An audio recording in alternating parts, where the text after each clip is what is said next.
Hello my fellow gamers and welcome once again to my SimCity video tutorials. In this video I'll be continuing on with my multi-city video tutorial, and mainly I'll be concentrating on my third city in this region, which is my tourist gambling city. Last time I was here I started working with gambling houses and trying to have enough of an income to allow for building of new casinos. Now I'm going to see what is going to come first. Going medium density in my neighborhoods or building more casinos. Now that depends on the available workforce. I seem to have some unemployment as for the low wealth, while I do not have enough workers when it comes to medium and high wealth. If I also take a look at the shoppers, I can see that a lot of my low wealth shoppers are unsatisfied. Now that doesn't have to mean anything, but the way to check is to look at the happiness overview. Now I can see here that I have a lot of these low wealth that do not seem to have gained much happiness. Now I should ask them why. Only being educated.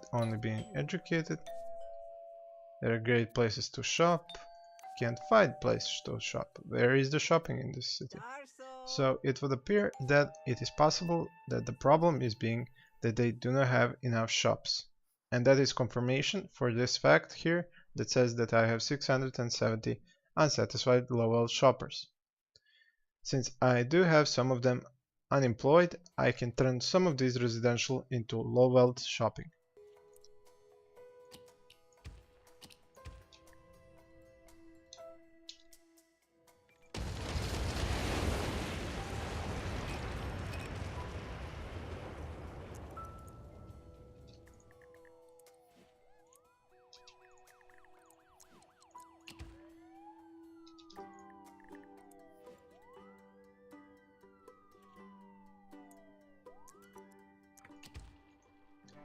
Now that I have added these new shops, the low wealth class of my citizens should be getting far more happiness, and they are already going from orange to yellow, and they're no longer so red as they used to be, which means that soon I will be able to turn them from low density into medium density.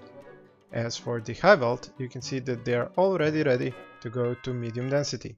The trick with them is that the parks I placed in order to get the land value for high wealth workers, they already give enough happiness for them to grow to medium density. The same goes on this side with the other part of my high wealth.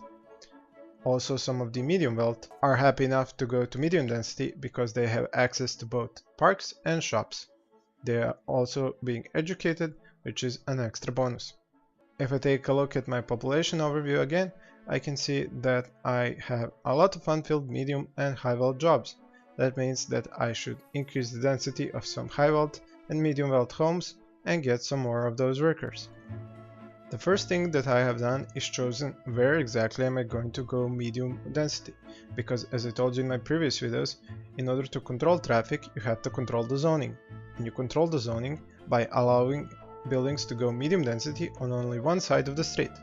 In this city, as these avenues are not zonable, I have chosen to go up on these streets, which means every other zone is also going to go up until we reach the last, which does not have a road and therefore has to go on the same road as the ones below them. Now, because of this street that I have added here, I can increase the density of these mediums and high wealth without increasing the density of these low wealth once I upgrade these roads. Now I have to be careful and not overdo it and have unemployment, so I am going to upgrade these streets one by one and see just how many extra workers do I get and how many more do I need. And here are the first medium density buildings. Now at this moment you will notice some changes. There are going to be holes in your zoning. This is because these medium density housing do not actually take up the same amount of space the several of the low density take. So you're going to end up having to move these zones around. Now when you're combining commercial with residential, you have to keep in mind that commercial takes up less space when it goes to medium density than residential does. Therefore, you can leave these holes, and once you need medium density commercial, you can fill them up with commercial zoning, and you're going to have yourself some medium density commercial, and these holes are gonna be filled. This is also why I keep my commercial unzoned while I'm hitting medium density, because I want to control just how many shops and how many goods am I going to create, and therefore I can create only as many as I want and not create a whole city's worth of medium density commercial that I may actually not need. Now, while you're going from low to medium density, there are going to be a lot of changes. As I already said, medium density does not exactly match the blueprint of the low density. So do not be afraid to bulldoze, rezone some buildings in order to allow yourself the appropriate size for buildings.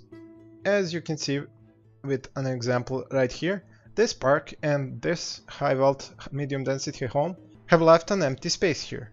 Now, I do not wish to have these empty spaces in my city, so I am going to pause the game and move this park up next to this building.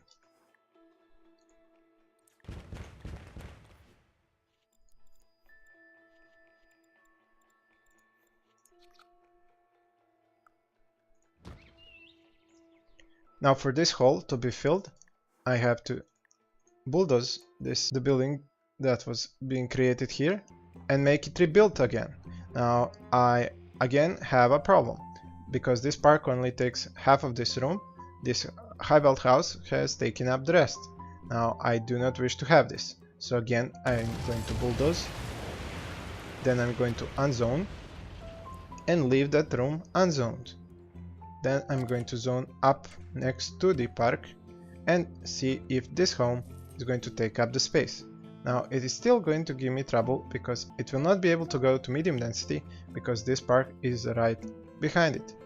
Now an easy way to fix this, and also a cheap way, is to, once you have destroyed and bulldozed once again, to take another park, something like a basic park, and just take up that space for the moment. When you plop this park right here and zone next to it, your building is not going to be able to have a problem with this park, and now as you can see, their borders are not going to hit each other once this building expands to medium density. Now at this point you can bulldoze this park, and as you can see, no more empty spaces and buildings are right next to each other. Now this is something that requires a lot of attention to detail. You don't really have to do it, it only depends on just how much do you like your buildings to be placed in an orderly fashion. Now as my city starts getting higher and higher population, it is a good time to start placing bus stops and turning on these shuttle bus depots and adding a few shuttle buses. I have chosen a shuttle bus depot instead of a third municipal bus terminal because even though they take far less sims in one go, they are far smaller and take up less space in traffic. I'm going to place my bus stops by the same way I placed my school bus stops on these avenues, and the people who live in these homes have to go on their right or their left in order to access a bus stop. I am not going to place bus stops near these high wealth because they do not use public transportation, and adding public transportation around their homes will reduce their high land value. I'm also going to add some of these bus stops next to my hotels and casinos. This way the tourists are going to use my mass transportation and use taxis less often, therefore reducing their impact on my traffic. Up here you can see that my landmarks and casinos are making quite a nice profit, and it's a constant stream of revenue for my city. They are all maxed out to full capacity, even while there is a show running at the expo center. That tells you that it is time to expand. In order to expand to better and bigger casinos, I need to make a gambling HQ. I have left enough room here so that I can make the HQ and its upgrades on this avenue, while on the other side there will be enough room to add another streetcar depot if necessary. So as I plop the gambling HQ here, I can now make my first sci-fi casino. as I told you before in my videos. I'm going to plop one slick, one sci-fi, one slick, one sci-fi. So I'm going to plop it on this avenue, and I am going to add this holo sign on the top, mostly because it just looks cool. Now that I have plopped this sci-fi casino, I need to check out do I have the workers for it. As you can see, my need for workers has just skyrocketed because this sci-fi casino requires a lot of workers.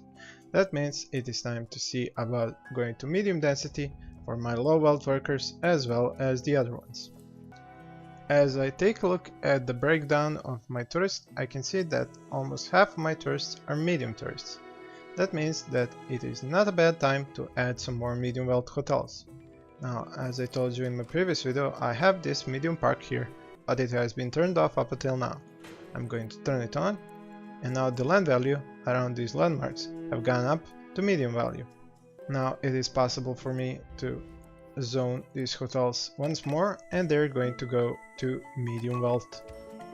The reason why I have increased the number of my medium tourists is because I have started running sports events in the Expo Center, which now attract low and medium wealth tourists and residents, while before I was only running the motocross, which was attracting only low wealth residents and tourists. I need those medium wealth tourists because they can get you far more money when they gamble in your casinos than low wealth tourists. The Expo Center and the Pro Stadium both have their own signs that are supposed to bring in more tourists every day. Now these signs are not expensive considering the amount of tourists they say that they introduce. Now you could use them and see if they will increase the number of tourists. Now since I seem to be stuck at 6,275 tourists per day for quite a while, I am going to test these signs right now. I'm going to build one sign on the Expo Center, and I'm going to build 3 signs on my 3 gambling houses. Now I'm going to sit back and watch this number and see if it is actually going to grow thanks to those signs. Now after a few days, I seem to have hit an increase in tourists. So it would appear that the number of tourists has gone up since I have placed these new signs. Now a harder question to answer is, are my profits going to go up for the same amount of tourists that I have gained? That has yet to be answered, because those new tourists per day that I seem to have gotten from placing signs do not have to actually mean that I'm going to get more tourists inside my casinos every day and increase my profits. So it could turn out that even though I have increased the number of tourists per day, I haven't increased the number of gamblers in my casinos per day. Now as you can see, after a few days after gaining those extra 4,000 tourists, my income from casinos has increased only negligibly, maybe 1 to 2,000. So considering the fact that I got 4,000 more tourists, I should have at least increased my income by 50% and not by only 10%. So even though those signs do bring in new tourists, those new tourists do not bring so much new income. Now whether that would increase far more at later on when you have far more casinos yet to be tested. For now, what you should get out of this is that small signs that cost 50 to 100 to 150 per hour are an okay way to get more tourists, but those new tourists are not going to guarantee a much higher income from your casinos. As you can see here, I can already fill the Expo Center to full capacity. That means that the Expo Center has done its job as best it could, and now it is time to bring on the big guns, the Pro Stadium. I'll be continuing on with this city in my next video, so thank you for watching and please stay tuned for more.